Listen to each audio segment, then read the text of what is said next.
간절히 바랍니다. 오늘 본문의 말씀을 보겠습니다. 요한복음 9장 1절로 7절입니다. 예수께서 길 가실 때에 날 때부터 소경된 사람을 보신지라. 제자들이 물어 가로되 랍비여, 이 사람이 소경으로 난 것이 네 죄로 인함이 오니까, 자기 오니까 그 부모이니까. 예수께서 대답하시되 이 사람이나 그 부모가 죄를 범한 것이 아니라 그에게서 하나님의 하시는 일을 나타내고자 하심이니라. 때가 아직 낮음에 나를 보내신 이의 일을 우리가 하여야 하리라. 밤이 오리니 그때는 아무도 일할 수 없느니라. 내가 세상에 있는 동안에는 세상의 빛이라. 이 말씀을 하시고 땅에 침을 뱉어 진흙을 이겨 그의 눈에 바르시고 이르시되 실로암 못에 가서 씻으라 하시니, 실로암 번역하면 보냄을 받았다는 뜻이라. 이에 가서 씻고 밝은 눈으로 왔더라. 아멘. 제가 오늘 이 말씀을 잘 요약해주고 그걸 좀 함축해주는 좋은 무슨 이야기가 없을까 막 찾다가 생각지 않게 한 시를 좀 발견하게 됐어요. 뭐 아는 분들도 계실 것 같아요. 근데 김형영 씨가 쓴 제가 여기 적어놨는데요. 따뜻한 봄날이라 그래요. 따뜻한 봄날인데 여기에 장사익이라고 하는 가수께서 곡을 붙이셨어요. 저는 처음 이제 그걸 알게 됐는데, 처음 보는 분인데, 그래서 저도 그분을 찾다 보니까 그분 노래한 영상도 나오더라고요. 그래서 제가 봤어요. 제가 사실은 틀어드리고 싶었는데 요새 카피라이트 너무 심하고 제 설교가 오늘 조금 길어요. 그러다 보니까 제가 들려드리는 건 생략을 합니다. 그 노래, 그 장사익 씨가 부르시는 그 노래의 제목은 뭐냐면 꽃구경이에요. 꽃구경. 이게 배경이 고려시대 때에 그 고려장을 배경으로 한 것 같아요. 그 얘기 같아요. 제가 시를 좀 읽어드리겠습니다. 어머니 꽃구경 가요. 재등에 업히어 꽃구경 가요. 사상이 온통 꽃핀 봄날, 어머니는 좋아라고 아들 등에 업혔네. 마을을 지나고 산길을 지나고 산자락에 휘감겨 숲길이 짙어지자, 아이고 어머니나, 어머니는 그만 말을 잃더니 꽃구경 봄구경 눈 감아 버리더니 한 움큼씩 솔잎을 따서 가는 길 뒤에다 뿌리며 가네. 어머니 지금 뭐 하신대요? 솔잎은 뿌려서 뭐 하신대요? 아들아, 내 아들아, 너 혼자 내려갈 일 걱정이구나. 길 잃고 헤맬까 걱정이구나. 그렇습니다. 어머니의 모든 관심은, 어머니의 모든 사랑은 아들에게 있어요. 깊은 산골에 자기를 내어다 버리는데 당신이 버려질 일을 걱정하지 아니하고 나를 버려놓고 돌아갈 아들이 길을 잃을까 염려가 되어서 온통 그 아들을 걱정하는 어머니의 노래입니다.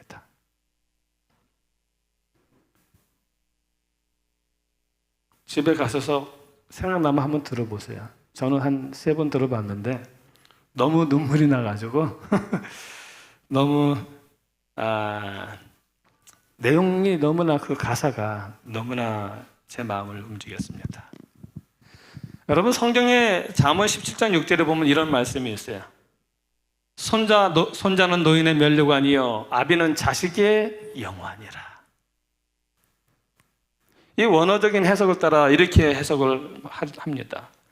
믿음의 자식은 부모의 면류관이요, 부모의 선조는 자식의 영화이니라. 그렇습니다. 자식은 부모의 면류관이에요. 자식은 부모의 모든 것입니다. 오늘 우리 하나님의 영광도 우리예요. 우리가 하나님의 영광입니다. 1절에 보면 예수님께서 길을 가실 때에 날 때부터 맹인된 사람을 보신지라 이렇게 말합니다. 여기 예수님이 어떤 사람을 보셨어요. 근데 그 사람은 예수님을 보지 못했습니다. 왜냐하면 이 사람은 맹인이기 때문에 그래요. 앞을 보지 못하기 때문에 그렇습니다. 또 거기다 더하여 이 사람은 자기에게 긍휼을 베풀어 달라고 예수님께 구하지도 않았어요. 청하지도 않았습니다. 이 성경책에 보면 먼저 시작하신 분은 바로 우리 예수님이십니다. 자, 그렇다면 왜 예수님께서 먼저 시작하셔야만 하셨을까요? 우리는 그것을 이른 양에 비유해서 알 수 있습니다. 여러분, 목자가 그 늦은 밤에 양을 찾아 나선 이유가 무엇입니까? 왜 찾아 나섰습니까? 왜냐하면 우리에서 벗어난 양은 모든 양들 가운데 가장 가련한 양이기 때문에 그렇습니다. 또 뿐만 아니라 이 양은요, 목자가 찾아오지 아니하면 혼자서는 결코 찾아오지 못하기 때문에 그러는 거예요. 그래서 목자가 양을 찾아서 나선 것입니다. 이처럼 하나님을 떠나 방황하는 사람도 잃어버린 양과 같습니다. 그도 길을 잃은 양처럼 가련한 존재입니다. 하나님의 사랑이 그를 구하러 가지 아니하면 그는 하나님께로 돌아오는 길을 결코 찾을 수 없는 존재들입니다. 그렇기 때문에 하나님께서 먼저 나서신 것입니다. 여러분, 한 마리의 양을 잃어버린 목자의 심령이 좀 어땠을까요? 우리 안에 있는 양들을 바라보면서 99의 양이, 그 99마리가 남아있는데 뭐 잃어버린 한 마리의 양쯤이야 하면서 그 양을 찾아 나가는 것이 너무나 고생이 된다, 귀찮다라고 생각을 할까요? 에이, 지가 알아서 돌아오겠지. 돌아오면 그때 문 열어주지 라고 하면서 목자가 편안하게 앉아 있을까요?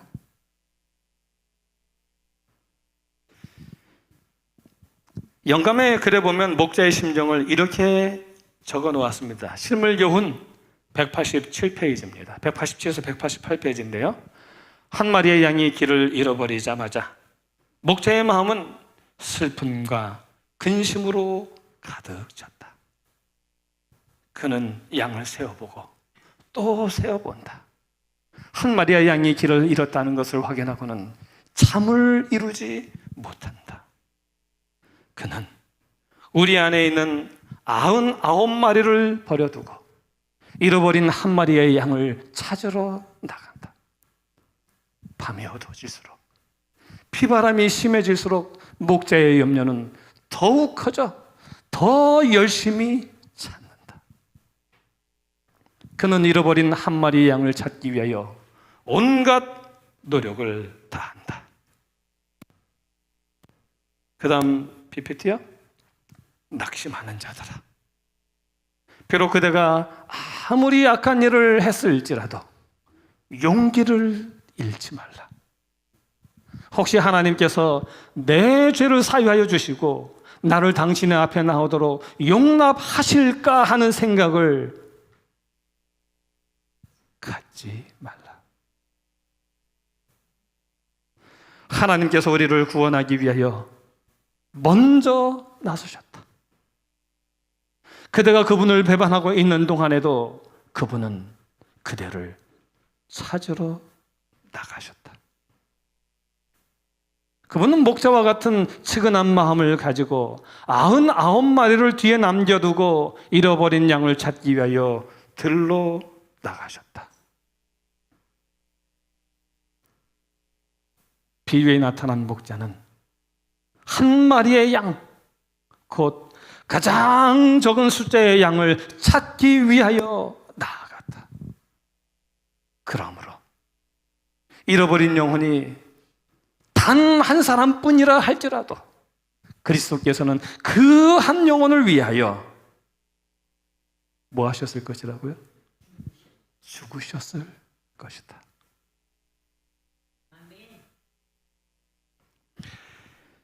그렇습니다. 우리 하나님은 먼저 찾으러 나가는 분이십니다. 한 마리의 양일지라도 그 한 마리의 양 때문에 잠을 이루지 못하시는 분이십니다. 폭풍이 심해지면 심해질수록, 밤이 깊어지면 깊어질수록 더 염려하시고 더 열심히 찾아 나서는 분이 바로 우리 하나님이십니다.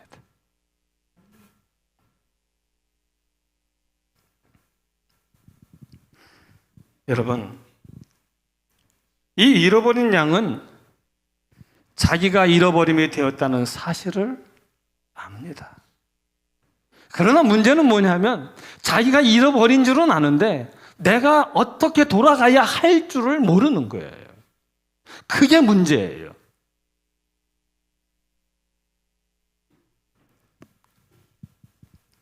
그래서 잃어버린 양은 자기가 하나님께로부터 멀리 떨어져 있음을 알고 고민하고 부끄러워하는 자들로서 심한 시험에 쌓여 있으나 돌아올 줄 모르는 우리들을 대표하는 것입니다. 반면에 누가복음 15장에 또 잃어버린 비유가 하나 나오는데 잃어버린 동전의 비유가 나타나요. 그 잃어버린 동전은요, 허물과 죄로 잃어버림을 당했으나 자기가 잃어버린 상태에 있는 줄도 모르는 존재들을 이야기하고 있는 것입니다. 잃어버려졌는 줄도 모르고 있는 거예요. 하나님으로부터 멀리 떨어져 있지만 떨어져 있는 줄 모르고 있는 존재들. 자기의 영혼이 위태한 가운데 있지만 그것을 의식하지 못할 뿐 아니라 전혀 관심도 가지지 못하고 있는 가련한 인생들을 이야기하고 있는 것입니다.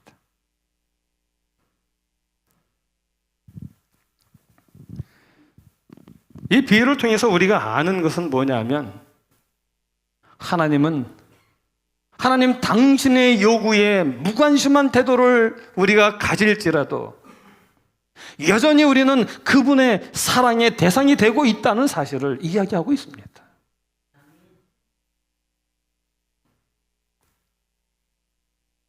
하나님은 여전히 그들도 하나님께로 돌아오게 하기 위하여 찾아야 할 대상으로 하나님은 여기고 계시다는 것입니다. 먼지와 쓰레기 속에 묻혀있는 은전도 역시 은전입니다. 그 소유자가 애써 그걸 찾는 것은요, 그것이 귀중한 가치를 지니고 있기 때문입니다. 그것처럼 사람이 죄로 인하여 몹시 타락하였을지라도 하나님 보시기에 여전히 우리는 너무나도 존귀한 자들이에요. 가치 있는 자들이에요. 아무리 먼지에 묻혀 있을지라도, 먼지에 뒤범벅이 되어 있을지라도 하나님 보시기에 여전히 가장 소중한 존재들이라는 것입니다.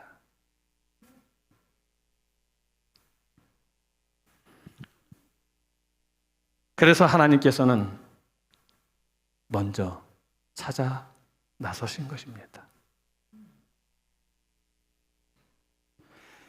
만약 예수님께서 우리를 위하여 찾아 나서는 그 헌신을 하지 않으셨더라면 우리 중에 그 어느 누구도 하나님께로 돌아올 수가 없었습니다. 이런 의미에서 나면서 소종된 자는 바로 우리를 표상하는 것입니다. 잃어버렸음을 알기는 하지만 돌아갈 길을 찾지 못하는 가련한 인생, 또 잃어버린 줄도 모르고 그래서 길을 찾으려고도 하지 아니하는, 전혀 관심도 가지지 아니하는 우리들의 모습을 이야기하고 있는 것입니다. 그런데 성경은 말합니다.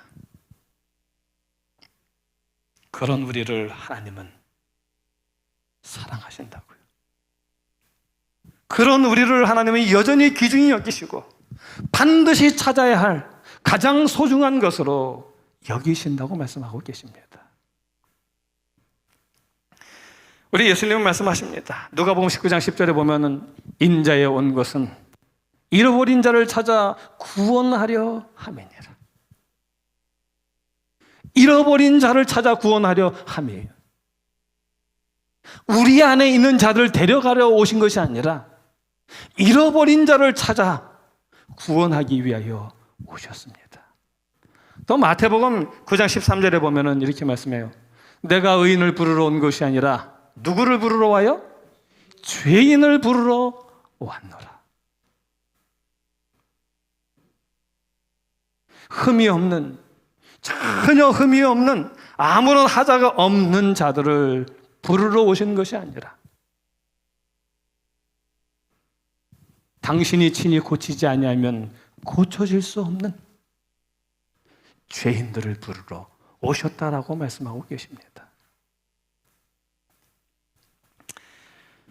아무쪼록 저와 여러분이 내가 믿는 하나님이 어떤 하나님인지를 알면 좋겠습니다.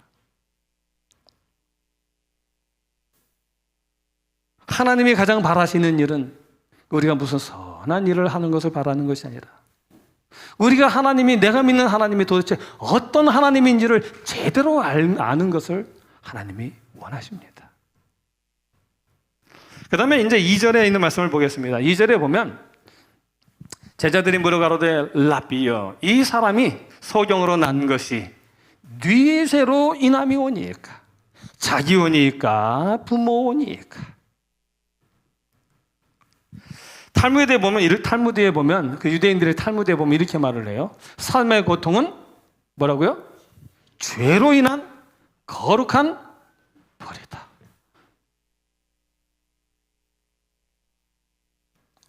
그 다음 말, 죄 없이 죽음 없다. 죄 없이 고통 없다. 이게 무슨 말이냐면요, 현재의 고통은 다 죄에 대한 형벌이라는 거예요. 그래서 본인의 죄 아니면 부모의 죄에 대한 형벌이다라고 생각하는 거예요. 그런데 여러분 아십니까? 이 생각이 사람들로 하여금 하나님을 믿지 못하게 하기 위한 사단의 계략이라는 사실을 아십니까, 여러분?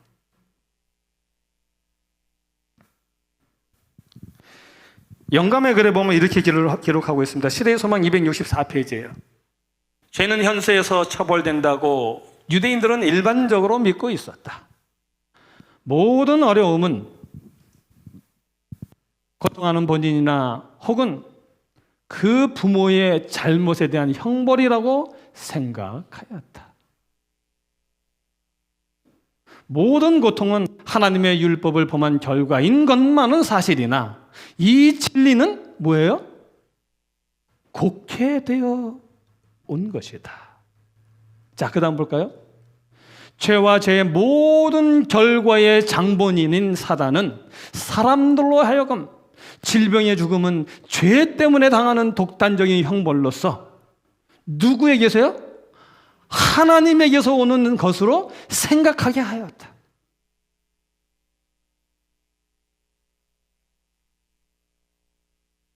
여러분, 이게 하나님께로부터 오는 입니까? 그 다음 읽을까요? 그래서 큰 고통 혹은 큰 재난에 빠진 자들에게 다른 괴로움이 덮치게 될 때에 그들은 큰 죄인으로 간주되었다. 이 말을 요약하면요, 모든 고통은 하나님의 율법을 범한 결과이지 하나님으로부터 오는 형벌은 아니라는 거예요. 아니, 잘못해서 두려워 떠는 마음을 하나님이 주신 거예요?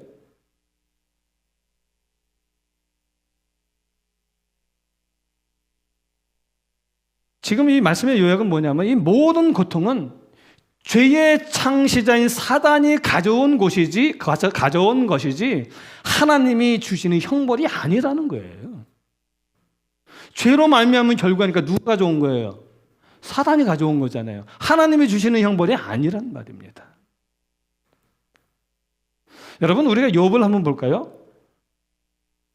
여러분, 욥이 하나님을 신실히 믿으니까 사단이 어떻게 해요? 하나님에게 에이, 하나님이 산으로 치시고 축복하시니까 믿지요. 한번 쳐보세요. 그러면 욥이 하나님을 욕하고 안 믿을 겁니다. 거기에 보면 모든 역경과 고난은 누가 가져왔어요? 사단이 가져왔잖아요. 하나님은요, 그를 회복시키신 분이에요. 회복시키시고 그에게 복을 주신 분이십니다. 그런데 사단은 모든 질병과 죽음은 죄 때문에 당하는 독단적인 형벌로서 하나님께로서 오는 것이라고 생각하게 만들었다는 것입니다. 이렇게 해서요, 사람들로 하여금 마지막 절에 있는 말씀처럼요, 큰 고통 혹은 큰 재난에 빠져 있는 고통 중에 있는 자들에게 또 다른 괴로움이 덮치게 될 때에 자기는 하나님께 간합받지 못할 죄인, 이제는 결코 하나님께 돌아갈 수 없는 죄인이라는 좌절감 속에서 다시는 하나님을 찾아가지 못하도록 그의 심령을 완전히 절망시키게 만들어버리는 것, 그것이 바로 사단이다라고 이야기를 하고 있는 것입니다. 하나님은 그 어떤 죄인도, 하나님께 오지 못할 죄인은 없다라고 말씀하셔요.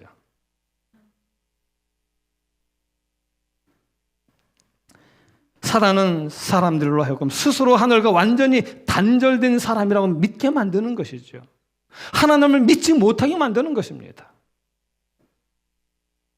내가 하나님께 벌받아 마땅하지, 내가 하나님께 벌받아 죽어 마땅하지, 그게 선한 양심 같지만 그러나 그게 잘못된 거예요. 하나님은 여전히 우리를 지금도 살리려고 하시는데 왜 나는 죽을 죄인이라고 말하고 있는 것입니까?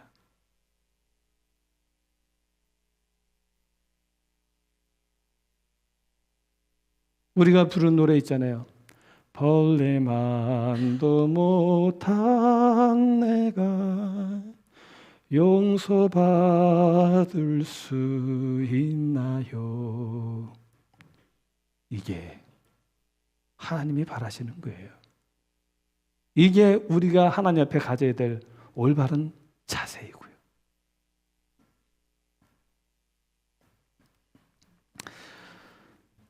오죽했으면 선지자 이사야가 그 이스라엘 백성들의 잘못된 생각을 이렇게 표현을 합니다. 이사야서 53장 4절로 6절입니다. 우리는 실로 우리의 질고를 지고 우리의 슬픔을 당하였거든. 우리는 생각하기를 그는 징벌을 받아서 하나님에게 맞으며 고난을 당한다 하였노라. 여기서 벌써 딱 나오잖아요. 예수님이 왜 십자가를 지셨습니까? 그분이 우리의 질고를 주고 우리의 슬픔을 지금 당하고 있는 것입니다. 그런데 그들이 생각하기를 예수님은 징벌을 받아서 하나님께 맞으며 고난을 당한다라고 생각한다는 거예요.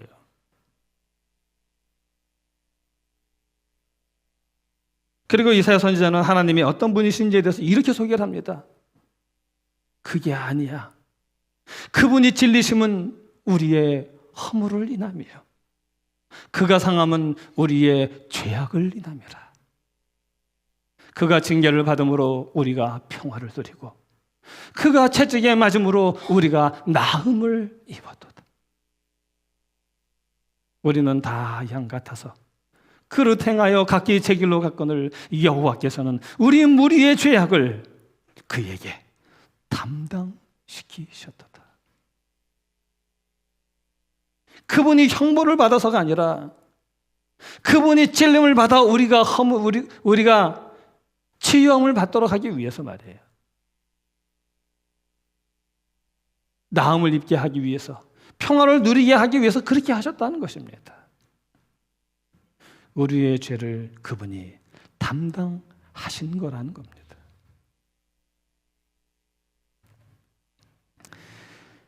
여러분, 그래서 우리가 하나님의 말씀에 귀를 기울여야 돼요. 그렇지 않으면 우리는 사단의 거짓 진리에 속아 넘어가게 될 것입니다. 예수님도 마지막 때의 징조를 말씀하실 때 이렇게 경고하셨어요. 마태복음 24장 24절에 보면 거짓 선지자들과 거짓 그리스도들과 거짓 선지자들이 일어나 큰 표적과 기사를 보이어 할 수만 있으면 어떻게 해요? 택하신 자들도 미혹하게 하리라. 고린도후서 11장 13절 15절입니다. 저런 사람들은 거짓 사도요 괴율의 역군이니 자기를 그리스도의 사도라 가장하는 자들이니라. 이것이 이상한 일이 아니라 거짓 그리스도 내 사도로 가장하는 게 이게 별 이상한 게 아니라는 거예요. 왜요? 사단도 자기를 광명의 천사로 가장하나니. 그러므로 사단의 일꾼들도 자기를 의의 일꾼으로 가장하는 것이 또한 큰 일이 아니라 저희의 결국은 그 행위대로 되리라. 그래서 우리 예수님 말씀하셔요. 마태복음 11장 15절 그리고 13절 19절을 보면 귀 있는 자는 뭐 하라고요? 들을지어다. 귀 있는 자는 들을지어다. 오늘 마태복음 9장, 요한복음 9장에 있는 말씀을 들으라는 거예요. 그 다음에 마가복음 4장 9절 23절에 보면 들을 귀 있는 자는 뭐예요? 들으라 하시니라. 뭐 할 수 있는 사람이요? 들을 귀 있는 자들은 들으라 하시니라.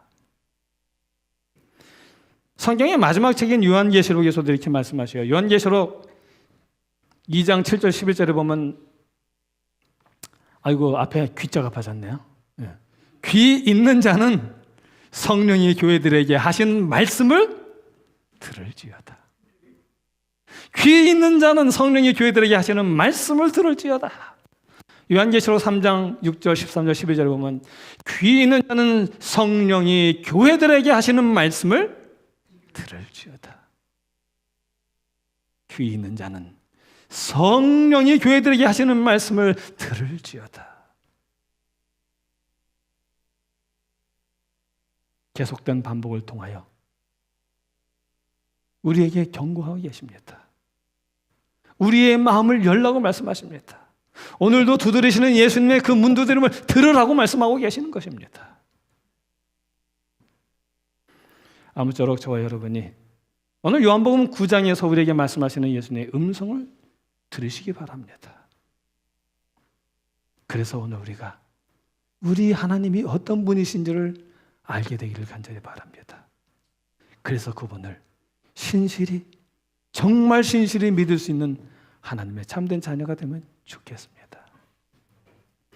자, 이런 제자들의 이 질문을 제자들의 질문이 뭐냐면 예수님, 이 사람이 나면서부터 소경이 됐는데 이게 도대체 누구의 죄입니까? 이 사람의 죄입니까? 아니면 부모의 죄입니까? 여러분 생각해보세요. 이 사람의 죄면 아니 태어나기 전부터 죄를 졌어요 벌써? 그 질문에 대하여 예수님이 어떻게 대답을 하셨을까요? 3절을 한번 보겠습니다. 오늘 조금만 인내해 주세요. 딴 때보다 조금 더 깁니다. 이 9장을 한 번에 다 마무리를 하려고 하니까 좀 긴데요. 3절에서 이렇게 말씀하셔요. 예수께서 대답하시되 이 사람이나 그 부모가 죄를 범한 것이 아니라 그에게서 하나님의 하시는 일을 나타내고자 하심이니라. 예수님의 말씀은요, 이 말도 틀렸고 저 말도 틀렸다는 거예요. 그의 죄 때문도 아니고 부모의 죄 때문도 아니라는 거예요. 이 사람이 사단이 죄와 함께 가져온 고통을 당하고 있지만, 그러나 하나님은 여전히 그를 사랑하셔서, 인류를 사랑하셔서 그 사단으로 말미암아 고통당하는 이 사람을 통해서 하나님의 하시는 일이 나타나게 될 것이다 라고 말씀하고 계시는 거예요. 하나님의 하시는 일, 죄인들을 향하여 하시는 하나님의 일이 나타날 것이라는 거예요. 다시 말해서 예수님이 이 땅에 왜 오셨는지, 예수님이 누구인지를 알게 되는 것, 그래서 세상에 예수 그리스도를 믿어서 구원 얻는 그 일을 하나님이 보여줄 거라는 것입니다. 그런데 여러분, 하나님의 일을 본다라는 말을 다른 말로 바꾸면 하나님의 영광을 본다는 말과 같은 거예요. 그 대표적인 예가 나사로를 살리신 이야기예요. 요한복음 11장 40절에 보면 이렇게 말씀합니다. 예수께서 가라사대 내 말이 내가 뭐하면?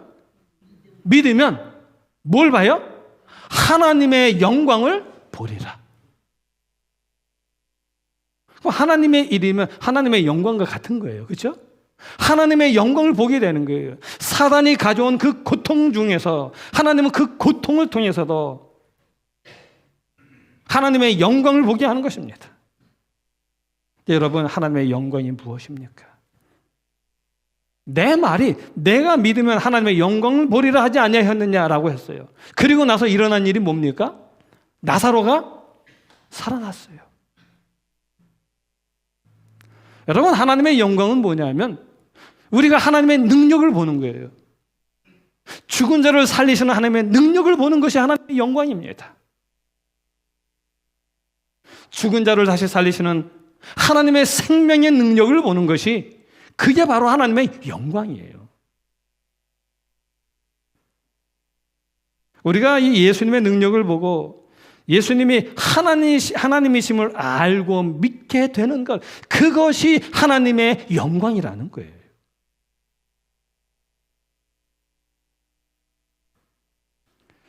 여러분, 모세가 하나님의 영광을 봤습니다. 근데 모세가 본 하나님의 영광은 무엇이었습니까? 모세가 본 하나님의 영광은요, 그를 바위틈에 하나님의 손으로 가리시고 지나가시면서 여호와라, 여호와로라, 여호와로라. 그 다음에 하신 말씀 뭐예요? 자비롭고 은혜롭고 노하기를 더디하시는 하나님이시라는 하나님의 음성을 들었어요.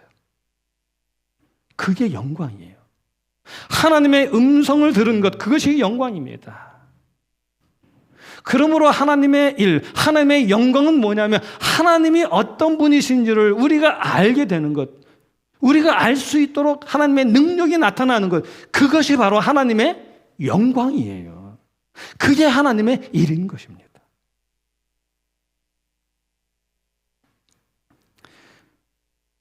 그리고 예수님은 제자들에게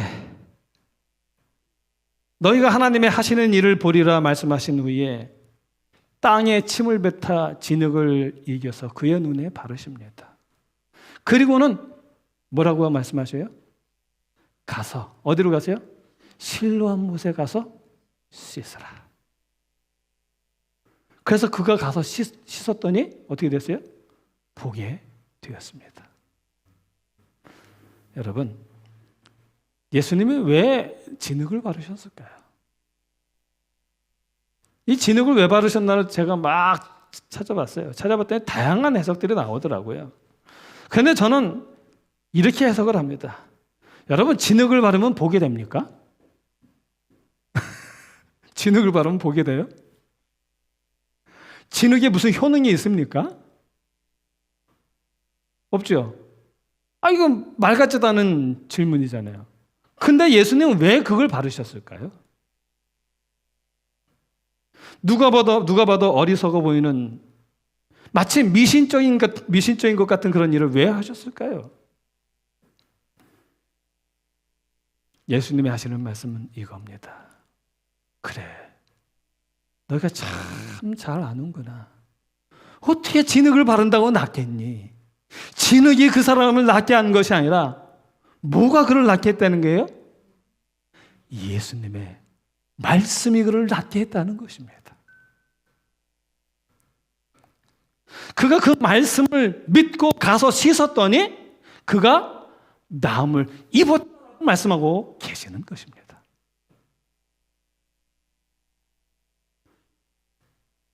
이렇게 하나님의 영광이 나타났습니다. 그 다음 PPT 보여주시면 창세 이후로 소경으로 난 자가 눈을 뜨는 유일무이한 일을 그들은 보게 되고 경험하게 되었습니다. 하나님으로부터 오신 분만이 하실 수 있는 그 일을 목격하고 경험했습니다. 그러므로 그분이 하늘로부터 오셨다는 사실을 부정하려고 해도 부정할 수 없는 너무나 분명한 사실을 그들은 보게 되었다는 것입니다. 그래서 그날 그들은 예수님이 죄인을 찾아 구원하러 오신 하나님이시라는 사실을 그들은 믿을 수밖에 없게 된 것입니다. 병든 자를 살리는 생명의 의원 되신 분, 곧 메시아 되시는 분이 바로 예수 그리스도라는 사실을 그들은 그날 보게 된 겁니다. 그리고 신랑 못에 가서 씻어서 보게 되므로, 여러분, 실로암이 뭐죠? 뜻이 뭐죠? 보냄받았다는 뜻이잖아요. 바로 예수님께서 하늘 아버지로부터 세상을 구원하기 위해 보냄받은 자라는 사실을 분명히 깨달아 알게 하신 것입니다. 잊을 수 없는 실물 교훈을 가지고요. 그리고 거기서 또 중요한 한 말씀, 중요한 교훈을 주십니다. 그것은 바로 보냄받은 자 되신 예수 그리스도의 말씀을 믿어서 구원 얻는다는 사실을 우리에게 말씀해 주고 계시는 것입니다. 이제 말씀을 요약하면서 마치겠습니다. 여러분, 부모의 기쁨, 부모의 영광이 무엇입니까? 자식입니다. 자식이 잘 되는 것입니다. 그렇다면 여러분, 하나님의 영광은 누굴까요? 하나님의 영광은 바로 여기 앉아 계신 여러분들과 저입니다. 하나님의 영광은 우리가 영원한 하늘 왕국에 들어가는 것이 하나님의 영광이에요. 그게 잘 되는 거거든요. 우리가 하늘 유리 바닷가에서 그분과 함께 거니는 것이 하나님의 기쁨입니다.